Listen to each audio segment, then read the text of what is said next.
This guy's from Uganda. So Joshua, thank you very much for joining us. I really appreciate your information, and what I appreciate more is your passion and the cause, the advocacy of your work. I really appreciate. Thank you very much, and we will continue to keep in touch and work together. We will. All right. Thank Great. you. Thank I you. will still remain and have a look, and then I will go out. Okay. It's morning. Thank you. Yeah. Have a great day. Have a great weekend. Yep. Bye. Okay, so let me introduce the next speaker. This guy is from Uganda. I have not met him personally, but I was introduced.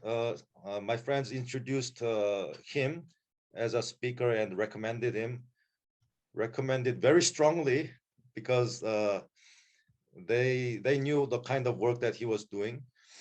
So right now I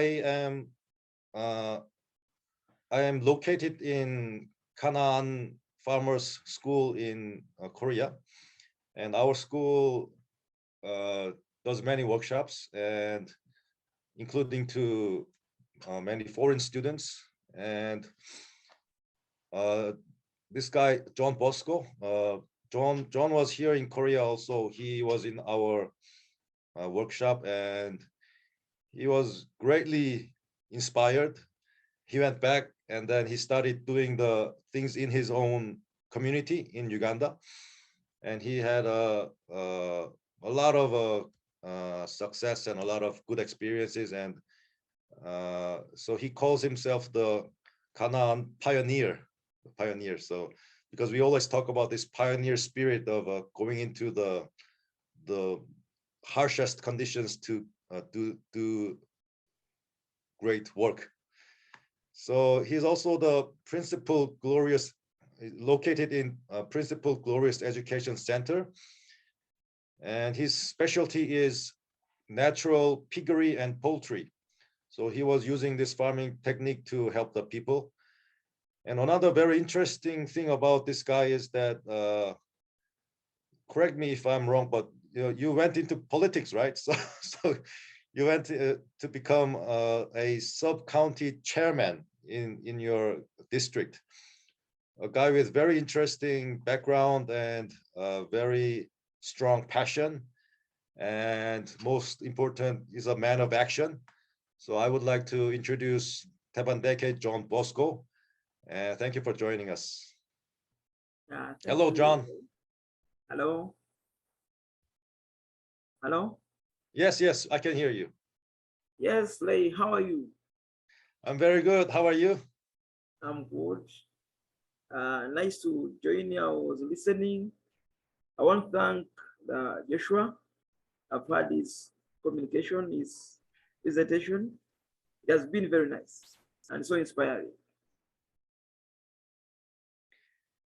Can you hear me?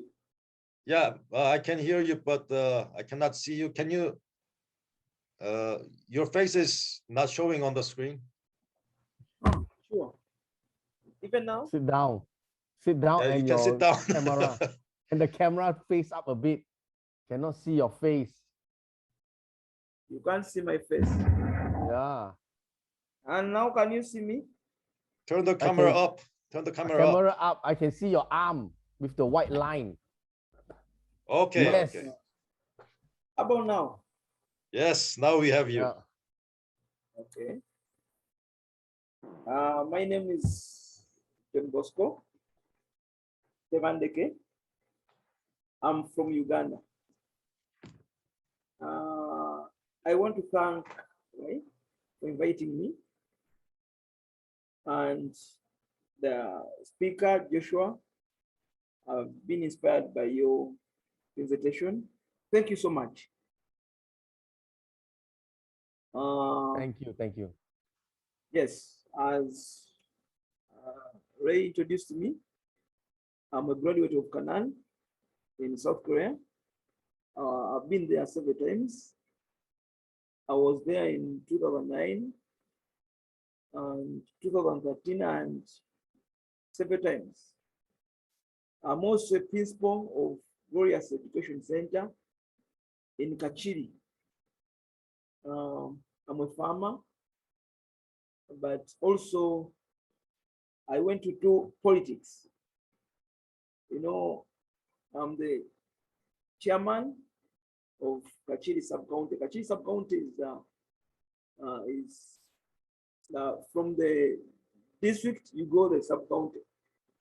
So I'm in charge of 37 villages. I'm the chairman of 37 villages. So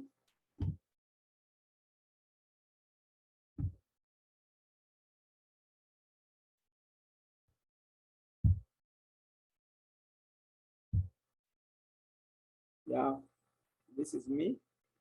I took that picture. I was in refugee camp. I was giving lecture about mindset change. And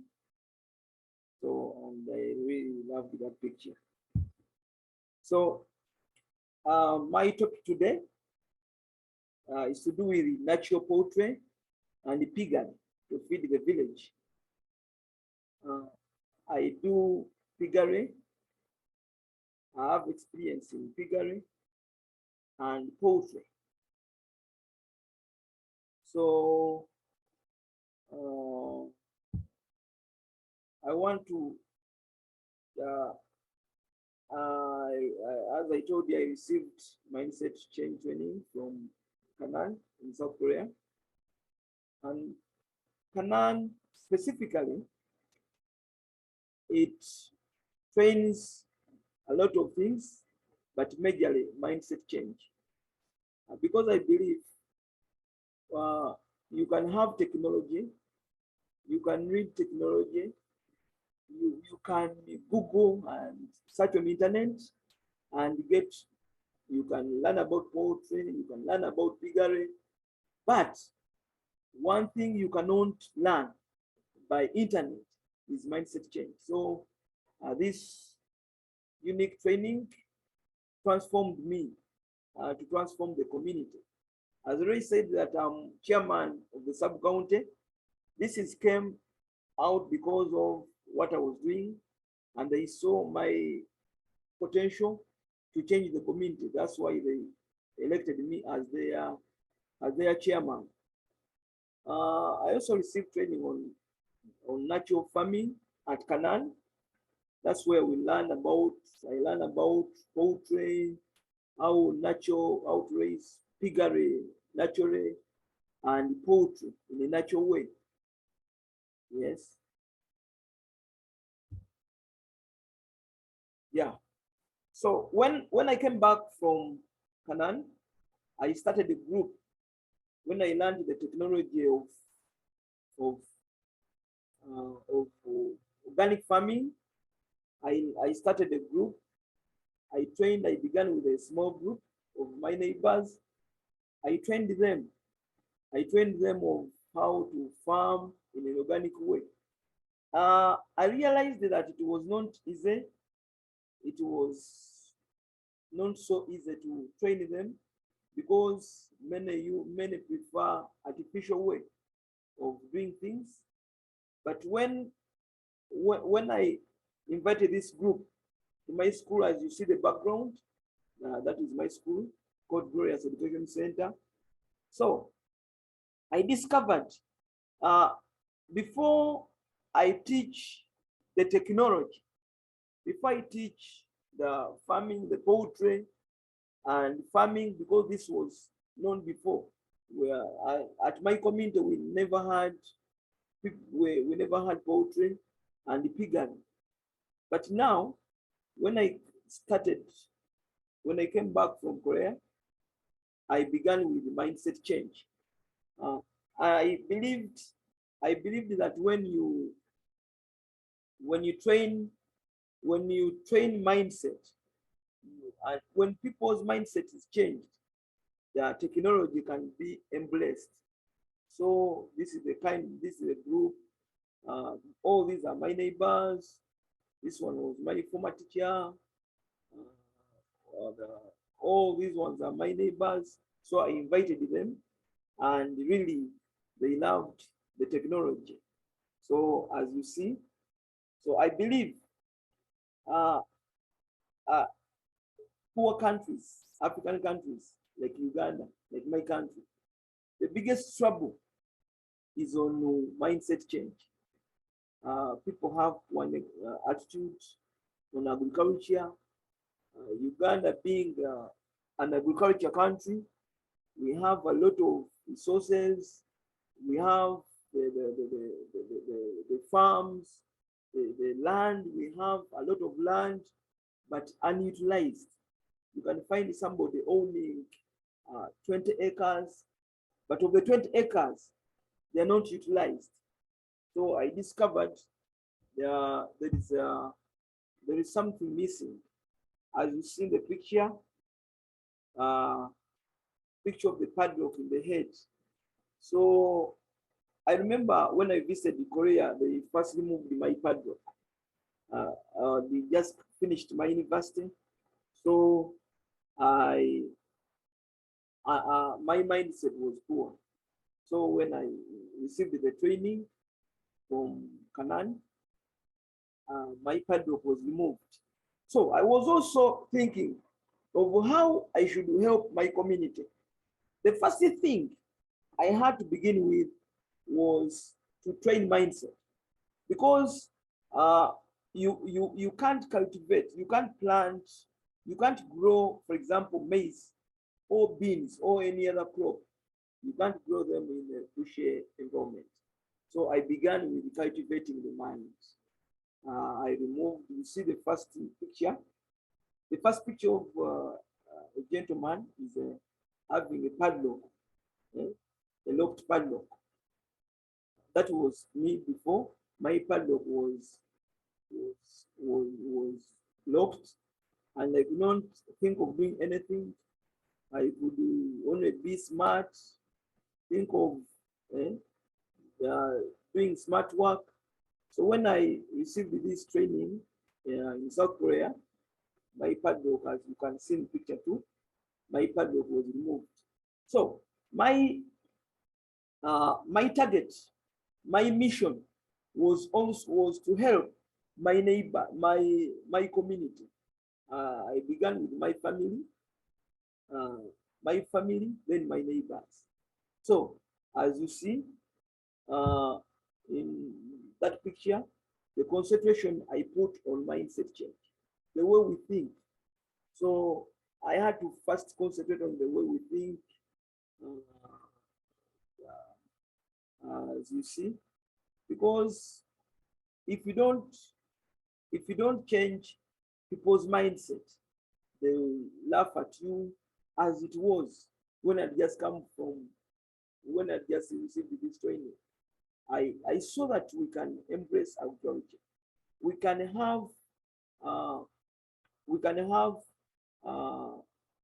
money in agriculture. For me, I believed in it. But in the people in the community, they were sleeping, they were not working, they could not even bother. So I concentrated on mindset change. So when you look at this picture is of a car and having a flat tire. So this car, you can't, even if you put a lot of fuel, even if you have a license, first class driver license, this car cannot move. It cannot move anymore because it has a flat tire. So what is needed is to remove this flat tire. And when you remove it and you put a new one, so you can see this car moving. So now, the same applies to people with a poor mindset. Even if you put a lot of money in them, even if you train a lot of technology, you give technology, they will appreciate the technology, they will learn the technology, but they will not implement. They will be like this car. You put fuel, you have good license, but this car can't move. So my concentration, uh, I first concentrated before before training skills, before training any agricultural technology that I learned. I first dealt with a mindset change. I first unlocked the brain so that people can believe the way I believe, so that people can have, they can do spirit, they can have the courage that I can do it. So this kind of can do spirit, when somebody has the can do spirit, then you can you can teach agriculture, you can teach the technology, and that technology can improve very well. But if you don't tackle the mindset first, if you don't change the mindset first, even if you train technology, they'll leave it. They will not do. They will live in the books. They write in the books, but they will not do anything. So that was the first thing I did. Training mindset. It required a lot of things. As you see in picture number 1. This was morning. We wake up in the morning. We believe in hard work, and we wake up in the morning. This is 5 a.m. As you see, this one is the chairman of our cooperative. We wake up in the morning. We ring the bell. We shout. We run, because we believe when you run, even your brain runs. The second group is also another group of youth. We wake up in the morning. This girl you see was a smart girl, like me I was before. She's a smart girl. She never wanted to wake up the first day, but the second day, she started waking up. She got used, and at the end of the training, she liked the training. And now these are the nice agriculture people we have in the community. So mindset change is the key to transforming my community. So we do to change the mindset. We do a lot of things, but the most important thing is lifestyle. You can't train somebody something that you don't do. Like when I wanted to train poultry, I began myself, because I believe change begins with yourself, with myself. You can't change your wife. I can't change my wife without changing myself first. So I began with myself, then others were changed. Now, after mindset change, we began slowly to go into agriculture. We began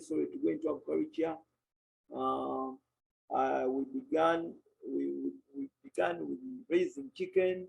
This was my first farm. It was small, but uniquely, I raised it in a natural way. And this technology I also taught to the community, because the community never had the idea of chicken, and the chicken was not where the way they were raising it was not in organic. And when I learned organic farming from Kanan in Korea, I also trained the community members. The components of organic poultry and piggery. The floor should not be cemented. There should not be cement in floor. yeah, should be soil, because when you cement, the microorganisms cannot be active. So there should not be cement. You should leave soil, and the saturation, the air circulation, there should be air circulation, and you have to spray the poultry house with the IMO. Why do we spray with IMO? IMO is indigenous microorganism. Indigenous microorganism, these are organisms that eat the disease-causing organisms. So when you spray these microorganisms, they eat the disease-causing organisms. So they suppress them. So if you spray IMO every day or twice a day, in the morning and afternoon, one, you avoid diseases of chicken. The poultry, the chicken cannot get disease. And two, there is no smell, both in piggery house and poultry house. There is no smell. And three, this microorganism, they decompose the waste of the chicken, and this chicken, the dropping of the chicken or piggery can become feed.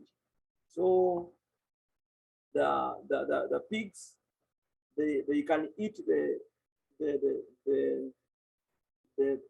feed, the waste, the droppings of the chicken, or the sawdust, because you have mixed with IMO.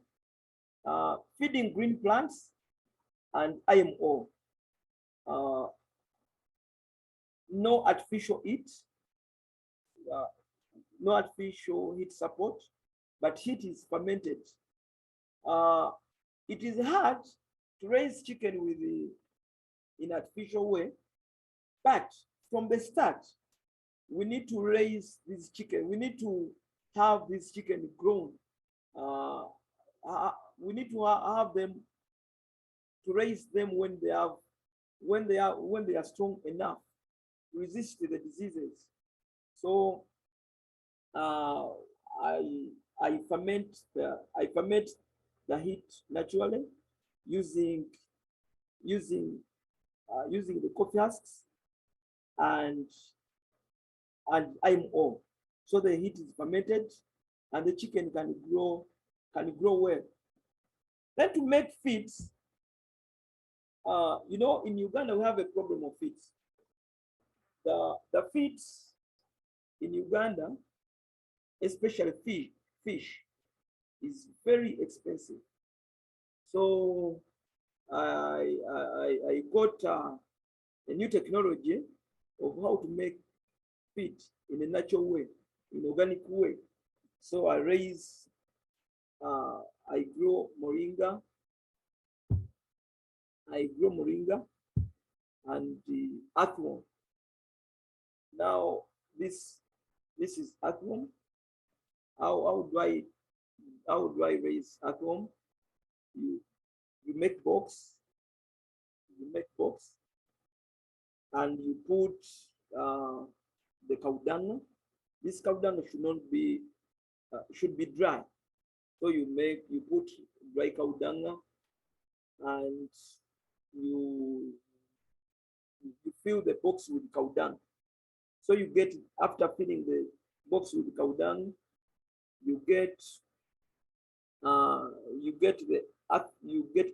earthworms and put the earthworms, but don't forget to keep the moisture. The moisture should be kept, because earthworm, they grow in low temperature. So this earthworm, I talked to the community to grow earthworm, and this acted as substitute for fish. Whenever fish is expensive, you can be able to use earthworm. And it is proved that earthworm have high proteins.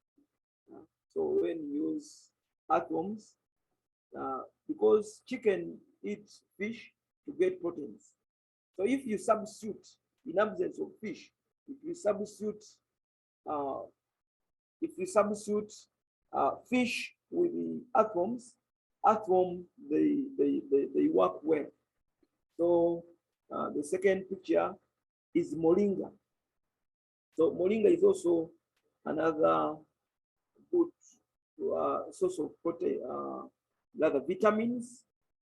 You know, animals like greens. When animals eat greens, if it's the chicken, they grow healthy. Two, it's medicinal. It is a very good source of vitamin. Moringa has high vitamins. So when you feed with moringa, you are assured of healthy chicken. They grow well, and two, the egg become yellow. It has yellow yolk. So when I have moringa, I mix with the maize bran, I mix with the maize, I mix with the earthworm, also with the IMO. This food becomes very nice for both chicken and pigs. So and also it becomes a little bit cheap. People fear to raise pigs and chicken because of the high cost. Because if I talk now Uganda, the cost of maize is very, very expensive, as well as the cost of fish is equally expensive. So now I taught this technology to the community to minimize the cost of the feed. Because if you put a lot of money in feeds, you end up not getting profits from the chicken. And also, when you grow chicken in a natural way, if you feed chicken with moringa, you have yellow yolk. These eggs will be more expensive. The cost of this egg doubles the cost of the normal egg. If the normal egg costs $1, for example, the egg will doubles. The cost of the natural egg doubles, because many people have started realizing that making natural feeding with the natural eggs, natural eggs and natural food has feeding with the natural eggs and natural food is healthy and has lesser risks.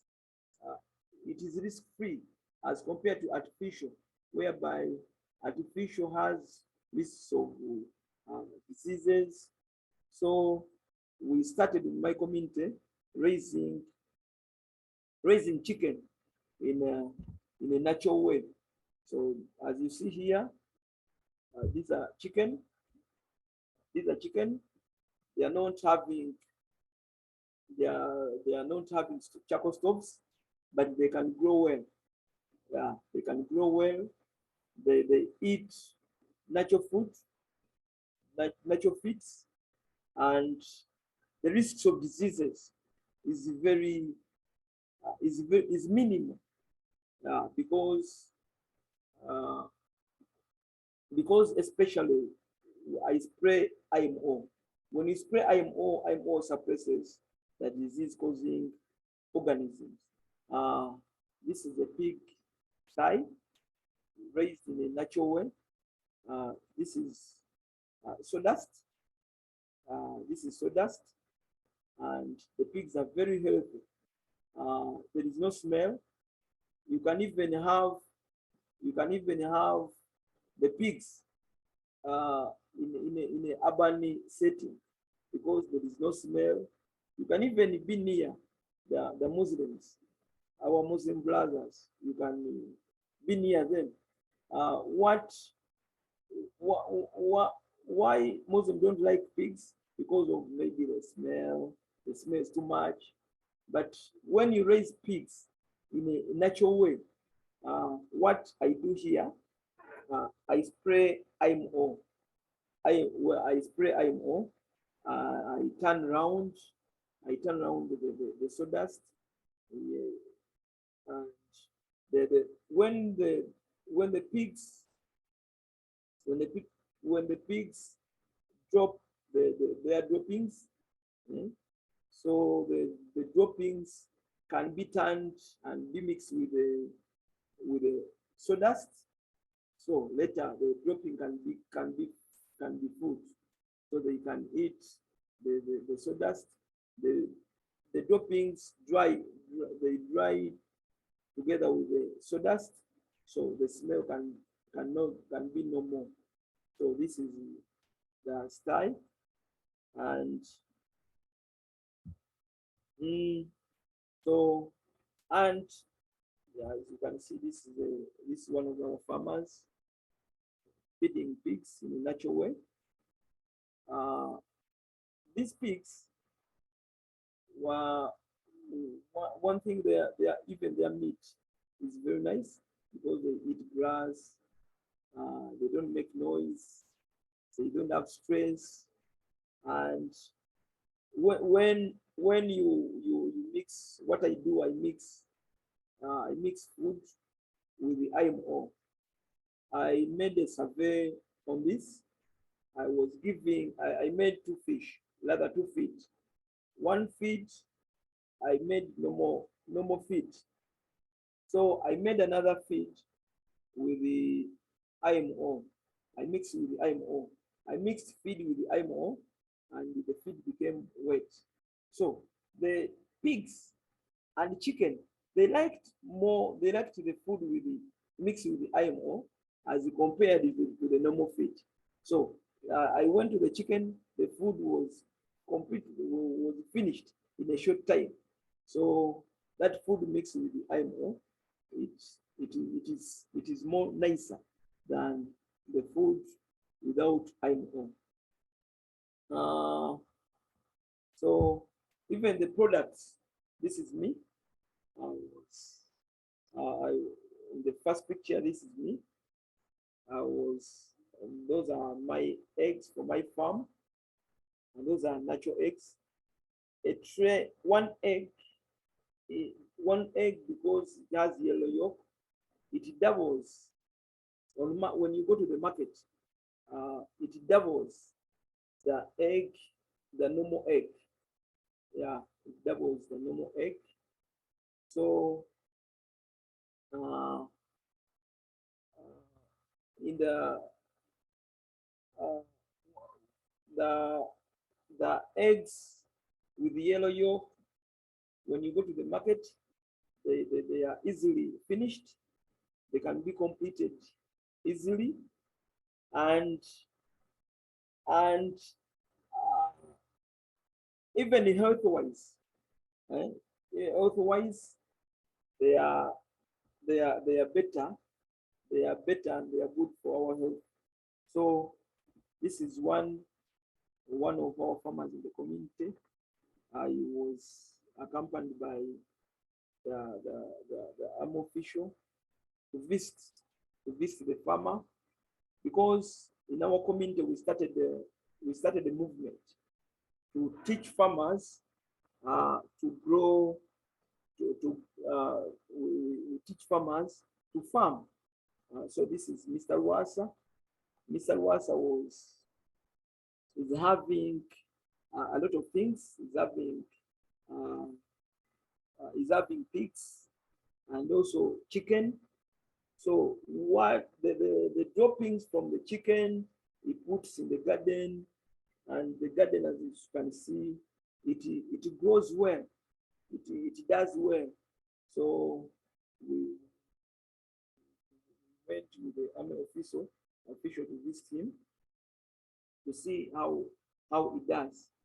So basically, natural farming with the piggery, you don't have to waste a lot of time. It is time consuming because, for example, like on the pigs, you don't have to clean every day. You don't have to clean every day like the normal pigs, whereby you have to clean, they shout, they make a lot of noise, they shout for the neighbors when there is no food. But now when there is no food, the pigs can be busy, can be busy eating the sawdust, because the sawdust is decomposed with the IMO. So I began training the community. Here I was training the community because I do a lot of trainings on mindset change and agriculture. Agriculture and mindset change, they go together, because I discovered that people learn agricultural technology and they don't implement. But when you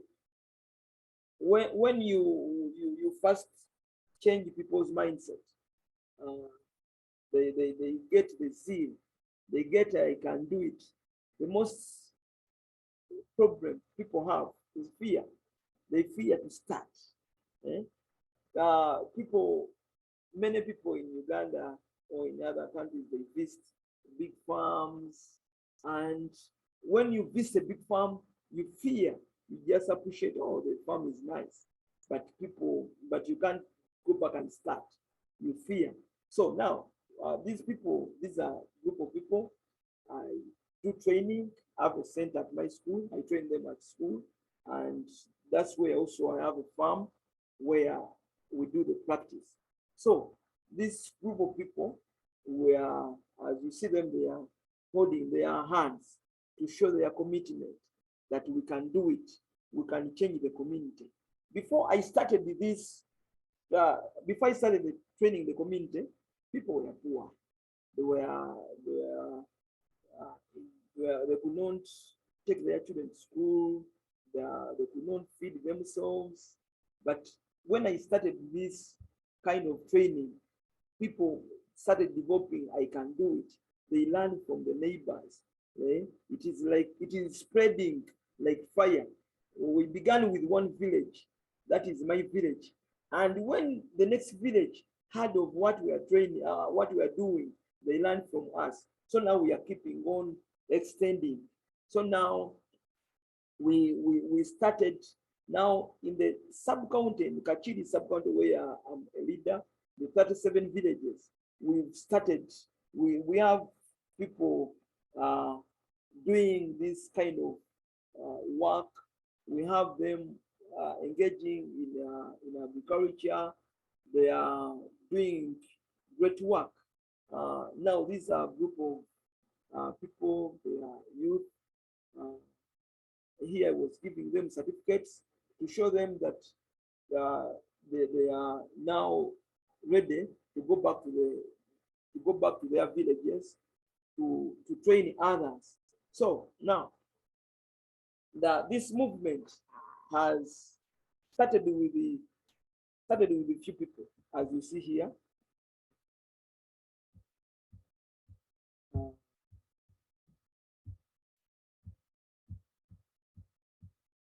Yes, this movement started with a few people.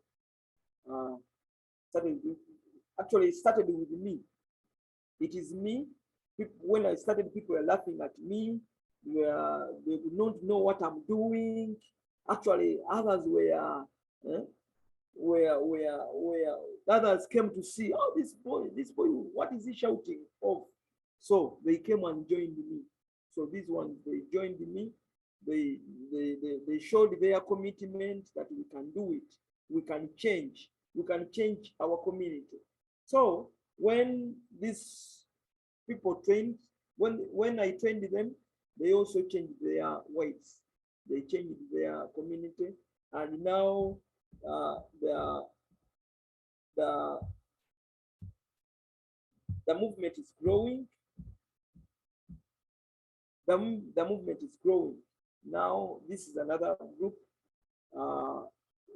When I train them, they go back and train. They go back and train. So now we started a serious movement that can change the community. We started a piggery. We started a piggery cooperative after this movement.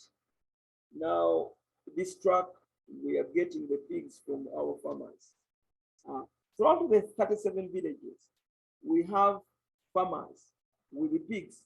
So now what we do, we give them pigs, and when the pigs produce, when the pigs give back, we get back and we give to other farmers. So we are getting this, we got this truck from the farmers who had the pigs, and we are giving to other farmers. So these pigs we are giving to other farmers. So now we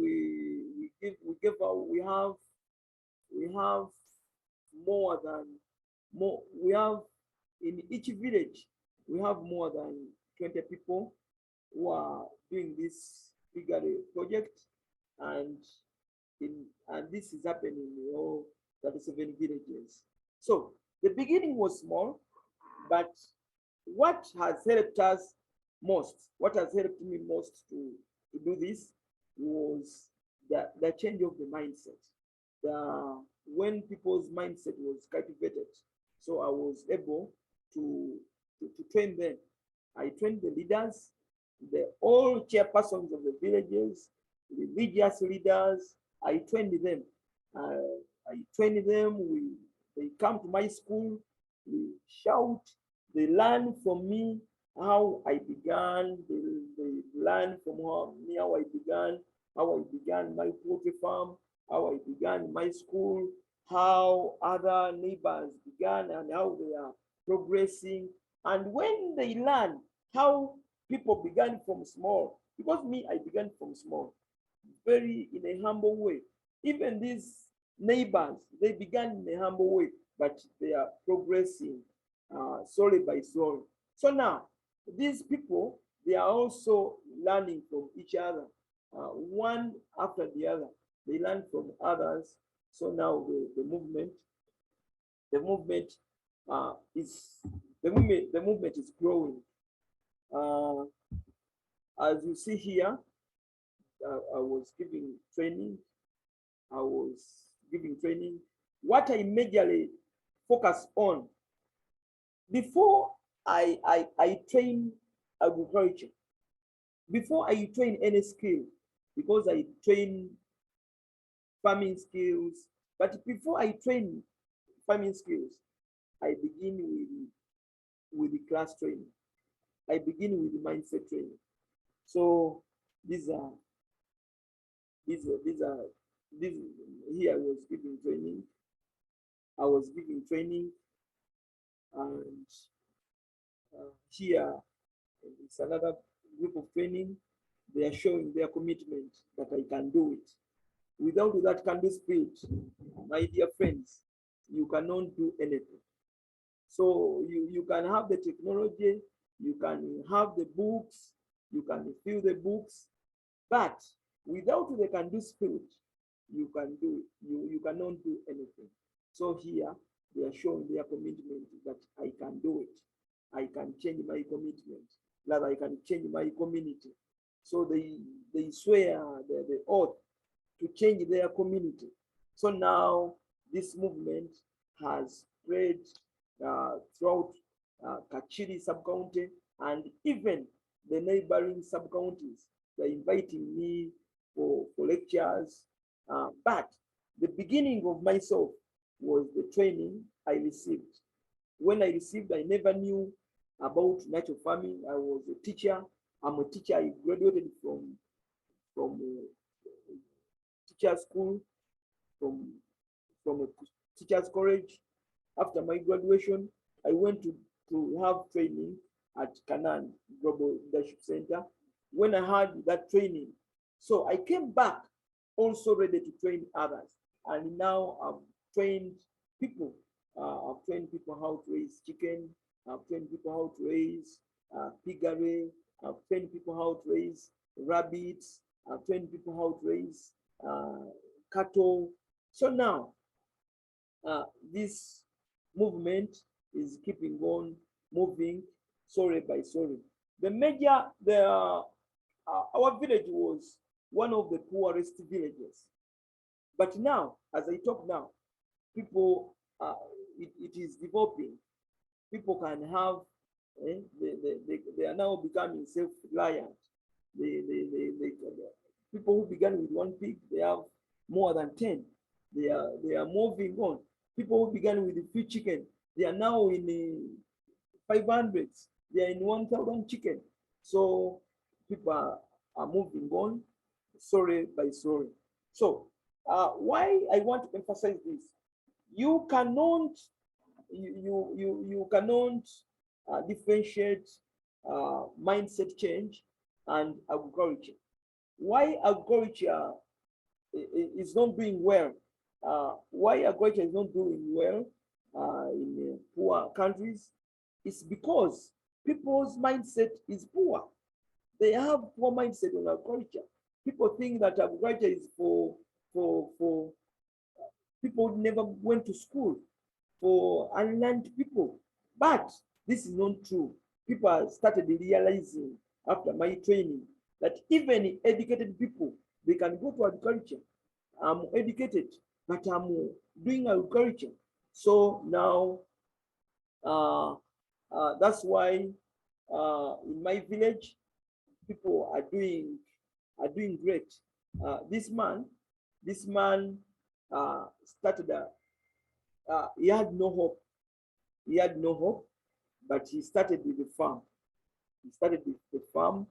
As you see, the technology is not the style is not well.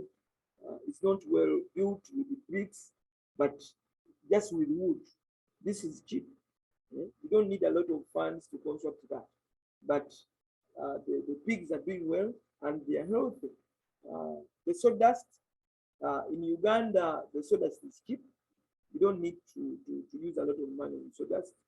It is cheap, but when you raise pigs in this kind of organic way, you end up economizing the resources, because you don't need to use cement, you don't need to use sand, you don't need to hire a builder. You can even do it yourself. So this is what I'm training in my community. And the kind of animals that are raised in this way, they are on market. The pigs on market.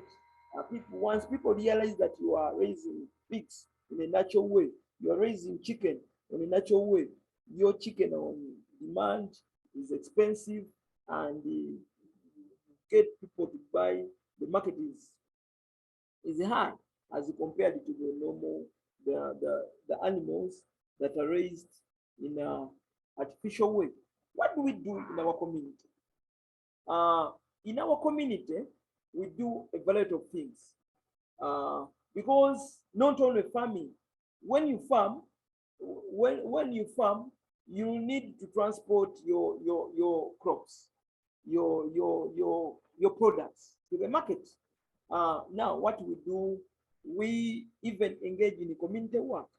We dig the roads, we do community work. We own. We believe that the community is ours. We believe nobody can change our community apart from ourselves. So we engage in the community work. We clean up the town. We wake up the town, because if we don't help others, if we don't help others, we can have animals, and those who don't have animals, the lazy people, they can come and steal our animals. So our cooperative, we sell our animals together, and we economize. We reduce on the transport cost, we reduce on the cost of feeds, because when you buy together, they deduct, they give a discount. When you go to sell, when you have many eggs, you can be able to sustain the market. So now people have come to visit our area to see what we're doing. As you see, this gentleman is Geno. This is Geno. Is a genuine army. He has come to visit. He has come to visit Mr. Ruas to see how he's doing. So he's doing well. So now the community is benefiting because of me. I started as one person, but people kept on joining me. They joining me, and now the movement is growing. Why should we embrace natural farming? First of all, natural farming is cheap to maintain. Even if you don't have resources, you can have this natural farming. You can have your pigs. Grass is everywhere. You can get grass. You can have these earthworms. It's very easy to raise them. Instead of buying fish, you can use earthworms, because earthworms are very easy to raise. You just need to make a wooden box. And even if you don't have a wooden box, you can get bricks. You can get bricks and make earthworms. Even if you don't have bricks, you can make anything. Like you can get a sack, you put soil, you put cow dung, and make low temperature, you put some little water, then you put the earthworms and you start feeding the earthworms to multiply. So natural farming is cheap to use, is healthy to use, and it is nice, as you see here. The pigs are very clean as compared to the pigs which are raised in a unfortunately, I don't take pictures of pigs raised in an artificial way. You find them dirty because they drop they have their droppings, and they sleep in the droppings. They are ever shouting. They make a lot of noise. But this kind of the pigs, this kind of pigs, the pigs are quiet because they are every time. If there is no food, the food they can eat the sawdust, and the environment is cool because the house is well ventilated, is well saturated, and the immunity is very strong, because when you give pigs if you give the natural food to the pigs, if you give IMO to the pigs, IMO boosts the immunity. From childhood, the pig or chicken can have a resistant body. So, so we need to embrace organic farming. We need to embrace organic farming because it is economical and it is healthy. I hope so.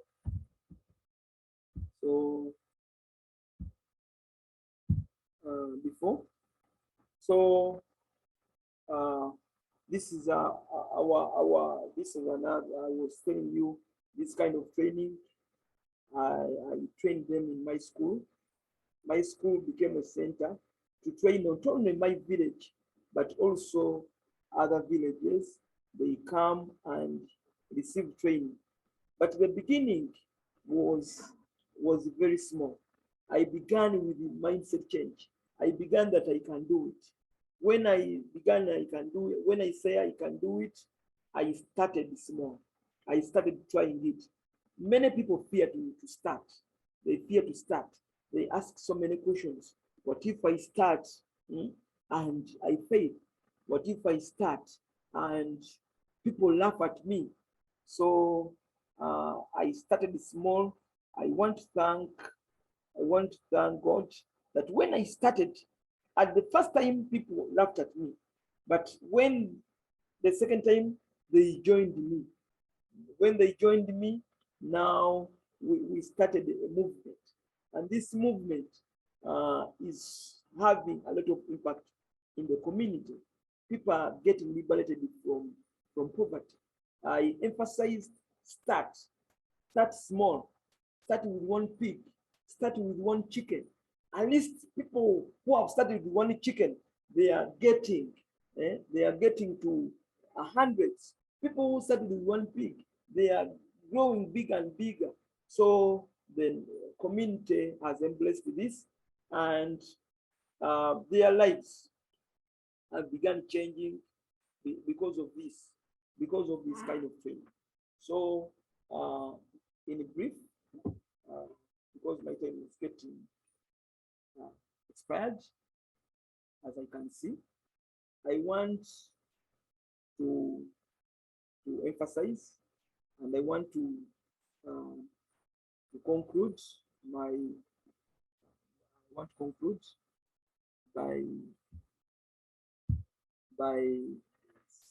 saying, for the betterment of our health and low cost of raising animals, natural farming is the way to go.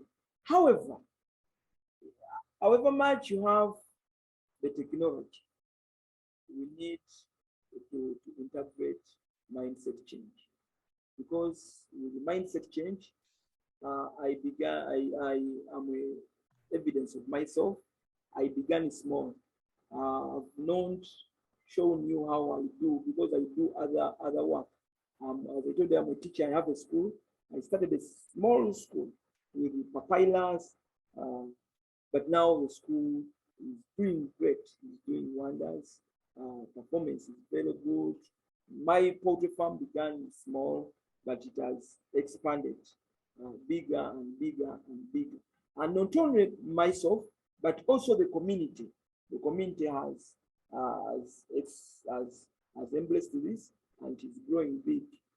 This Piggery Bank cooperative we started it very small, just in my village, one village, but now other villages have embraced it, and now we have pigs.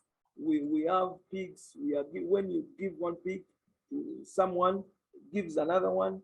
We collect, we give another one. So we are now expanding the beneficiaries of the pigs. I want to thank you for listening to me. I want to thank you for whoever's participated, and Mr. Lay, wish to have anybody with questions. Yes, welcome. Thanks a lot, John. Yes. Yeah, we have some questions and comments coming up. Yes. I'd like to start first with, I was having this discussion with Paul Olivier, and we were listening to your talk about piggery and the poultry, and because especially we are interested in the maximum utilization, maximum use of the animal manure. Yes. I would like to invite Paul to make some comments and some questions, please. Yes, Paul, you there? Paul.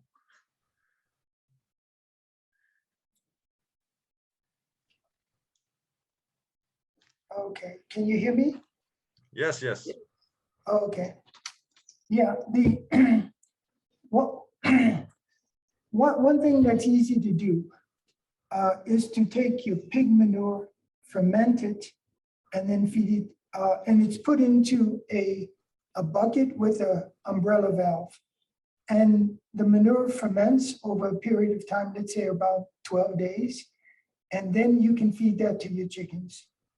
I had recommended a bit of molasses added to the mix, but Professor Preston told me you really don't need the molasses, but there could be some sort of a probiotic starter to make sure that all of the microbes, the right microbes kick in. Of course, it presupposes that most of your pig feed was also fermented. So you want to make sure that you're dealing with a sanitary substrate. Does that make sense? So you basically, you feed your pigs with fermented, healthy feed. Yes. And then the pig manure is also healthy in microorganisms. So you Yes. ferment the pig manure and then you feed it to the chickens, right? Yes. Yes, go ahead. Yeah, can you explain more about that fermenting section, the fermenting of pig manure? You just put it in a bucket. Do you seal it? Is it anaerobic? Do you put water? How is the fermentation done? Well, the pig manure would be fresh. It would be collected each day and put into the bucket. There's no water that would have to be added because there's a lot of moisture in the pig manure to begin with. And then you put it into a bucket. You want to exclude air. It's anaerobic. There's an umbrella valve. It's just simply a little round. You know what an umbrella valve is, I'm sure. Are you familiar with the umbrella valve? No. I have not heard of it. My son works with his little rub tub. It's about a 25-liter bucket. The lid screws onto the bucket. The lid would screw on, and then you want to exclude all the air. And then on top of the bucket, there's a little hole, and in that hole we put an umbrella valve. Just look up umbrella valve. There are two kinds that I know of. The simplest is just a little rubber stopper, and the sides of it will fold up when gases have to come out, and then it comes back down. They cost practically nothing at all. Maybe just a few, maybe 10 cents a piece, something like that. So how is it different from fresh pig manure? So basically you are leaving the fresh pig poop in an anaerobic condition and let it ferment for 12 days. What's the difference that comes out from the fermentation? Why cannot you feed the fresh dung to the chickens? Well, I just sent you a link to an article where you had cows, pigs, and chickens outdoors, which I don't like very much because you can't handle their waste and transform it properly. But this is a permaculture thing. And basically what they were doing, they said the cow poops outdoors. A pig comes along and eats it. Then a chicken comes along and eats the pig manure. And that is very, very common in permaculture setting. But of course, if you put the cow indoors, the pig indoors, the chicken indoors, like John is doing, that makes a lot more sense. The cow outdoor, the pig outdoors is an environmental disaster. In America, you have $2.5 billion of damage done by domesticated pigs that turn feral. They break out. I once lived in Texas, and it was an absolute horror. You had all of these feral pigs running through cropland and destroying everything. And they were very dangerous. At night, they can kill you. They can get together and attack a human. So pigs should be kept indoors. And then the urine of the pig goes in the bedding. The pigs will eat the bedding. They love to eat the bedding. And then afterwards, when they eat bedding in the large intestine, they have the mechanism, the right bacteria to break down fiber. And then that puts more fiber, that puts more into the, how would you say, you don't have a urine compost, mesophilic compost anymore. You end up all with the feces. Everything kind of, all that bedding goes out in the feces. And in other words, the pig is eating its own mesophilically transformed urine. Which is captured in the bedding. Yes, as soon as the urine hits the bedding, the little microbes kick in, and you have protein levels, I've heard, I've never tested it, that can go up to 60, 70%. Just simply the microbes, bacteria, fungi breaking down the bedding, and it's all converted into microbial, a lot of it is converted into microbial protein. And of course, when the pig eats that, it derives a good bit of nutrition. So the pig is eating its own urine that's been transformed right there. It's a mesophilic composting operation. The pig is in one big mesophilic compost bin, but the thing I always say, remove the feces. The feces is so valuable. You want to remove that as much, remove it each day. And then you can ferment it, or you can feed it to black soldier fly. So what do you suggest for bedding? What we use here, we have bedding with, it's mainly rice hull, because Vietnam has 8.8 million tons of rice hulls each year. It's, we spray, we add 5 to 10% rice hull biochar to the bedding. And then the bedding is, in the initial phase, the bedding is left to sit for about 2 days, but it's all mixed with a probiotic liquid. And then it heats up in the first 2 days. And then afterwards, it'll cool down, and then you can bring the pigs in. Very easy to do.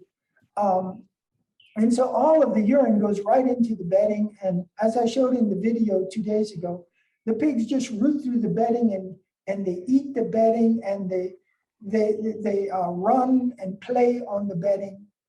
It's really fantastic. But what I really stress is remove the fresh manure. It's too valuable to leave there in place. It's extremely valuable. You want it as fresh as you can. Okay, yeah. So, John, did you hear all that information? Yeah, I had this unique one. Maybe Yeah, so, I need to try it out. Mm. Yeah, but so I think you guys can connect, and whatever question or guidance you need, you can ask and then learn and actually learn from each other. So I think my comment about your presentation was I want to bring up the issue of mindset, because that was very unique. And I know that the Canaan School has a lot of emphasis on the mindset training. So can you introduce a little bit more about what is the actual details, the contents of the mindset training that you're giving to your people? For example, what is the virtue, or what kind of value is it that you want to promote? And what is the mindset that is required for the people and your country? Now, mindset is to do with the changing how people think, changing from laziness to hard work.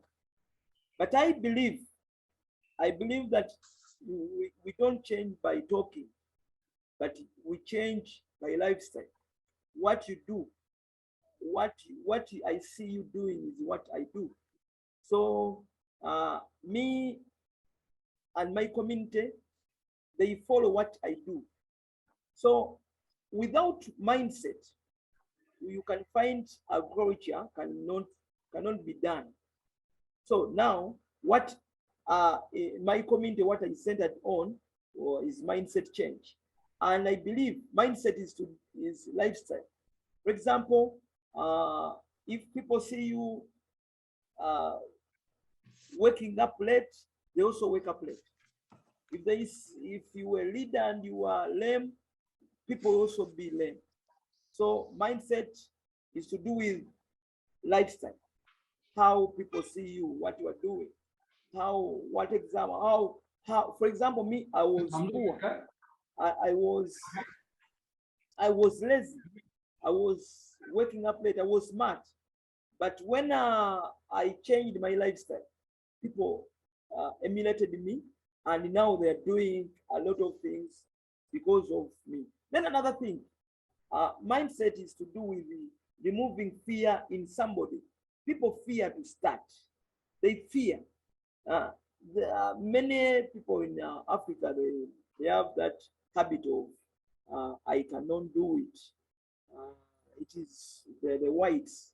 It is the rich people. So we have the can do. I can do it. Even if it is hard, I can try it.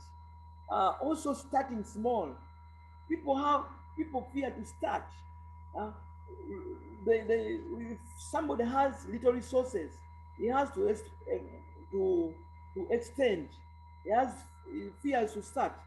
So with me, even if you have nothing, still you can start.